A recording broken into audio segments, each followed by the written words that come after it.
مفتی صاحب ایسا ہے کہ بہت سارے کپڑے دھونا آسان ہوتا ہے، ناپاک ہو جائیں تو اس کو پاک کیا جا سکتا ہے، جی مگر قالین، کمبل اور رضائی وغیرہ اگر ناپاک ہو جائے تو اس کو دھونا، اس کو پاک کرنا مطلب بار بار یہ ذرا مشکل ہوتا ہے، تو اس کے پاک کرنے کا کوئی جدا مختلف طریقہ بھی ہے یا اسی انداز سے کرنا ہوگا؟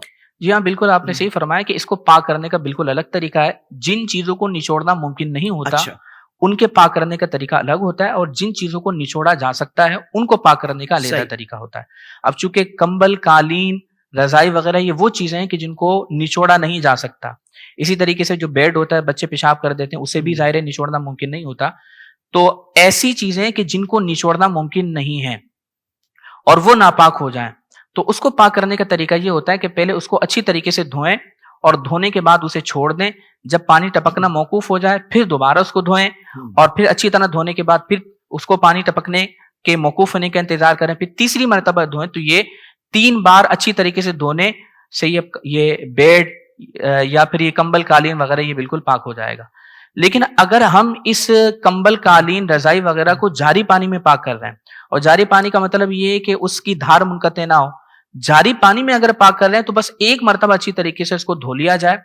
تو جب اچھی طریقے سے ایک مرتبہ دھو لیا جائے گا اور وہ پانی ٹپکنا موقوف ہو جائے گا تو اب یہ ہمارے حق میں پاک ہو جائے گا. تو اس کا صحیح، مطلب یہ کہ جاری پانی میں 3 مرتبہ دھونے کی قید نہیں ہوگی. صحیح، غیر جاری پانی کے لیے حکم یہ ہوگا کہ 3 بار دھوئیں، صحیح، اور ہر بار دھونے کے بعد پانی کے قطرات ٹپکنے کا کے موقوف ہونے کا انتظار کرنا پڑے گا. کہ صحیح، دھونے کے بعد جب پانی کی قطرات ٹپکنا موقوف ہو، یہ ایک بار، پھر دوسری بار دوبارہ دھوئیں، اچھا، پھر ٹپکنا موقوف ہے، تیسری بار دھوئیں گے تو اب یہ کمبل، قالین وغیرہ جو ہم، نچوڑی نہیں جا سکتی یہ چیزیں پاک ہو جائیں گی. لیکن اس میں یہ بھی مسئلہ عرض کر دوں کہ ان چیزوں کو پاک کرنے کی حاجت اس وقت ہوگی کہ جب ان پر نماز پڑھی جائے. اللہ اب اکبر، چونکہ واہ واہ، کمبل پر نماز کی ادائیگی نہیں ہوتی، نہیں نہ اس ہوتی، پر نماز ہوگی، کہ اس لیے کہ اس پر اگر ہم سجدہ کریں گے تو اگر موٹا کمبل ہے تو ناک کی ہڈی، پیشانی وغیرہ صحیح جم نہیں سکے گی. تو صحیح، کمبل وغیرہ پر عام طور پر نماز نہیں ہم، پڑھی جاتی. اسی طریقے سے بیڈ وغیرہ پر نماز نہیں پڑھی ہم، جاتی، کارپیٹ میں نماز ہم، پڑھی جاتی ہے.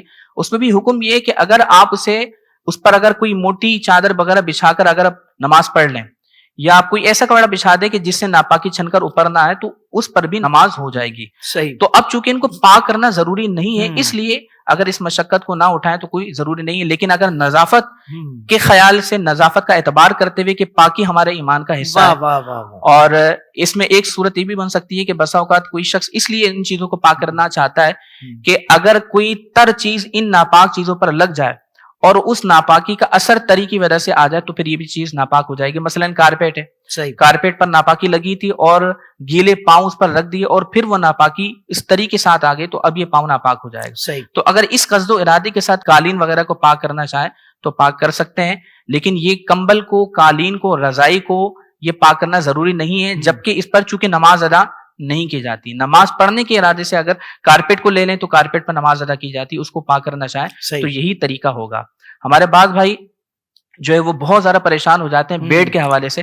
اب مجھے اس پہ ایک لطیفہ یاد آ گیا کہ ہمارے ایک نمازی، میں چونکہ امامت کرتا ہوں محمدی مسجد کاغذ بازار میں، تو ایک نمازی آئے اور انہوں نے مجھ سے سوال کیا کہ امام صاحب یہ بتائیے کہ اگر بیڈ پر بچہ پیشاب کر دے تو اسے پاک کرنے کا کیا طریقہ ہوگا. ہم، تو میں نے ان کو کہا کہ اسے پاک کرنے کا یہ طریقہ ہوگا جیسا میں نے عرض کیا. تو وہ کہنے لگے امام صاحب غضب ہو گیا.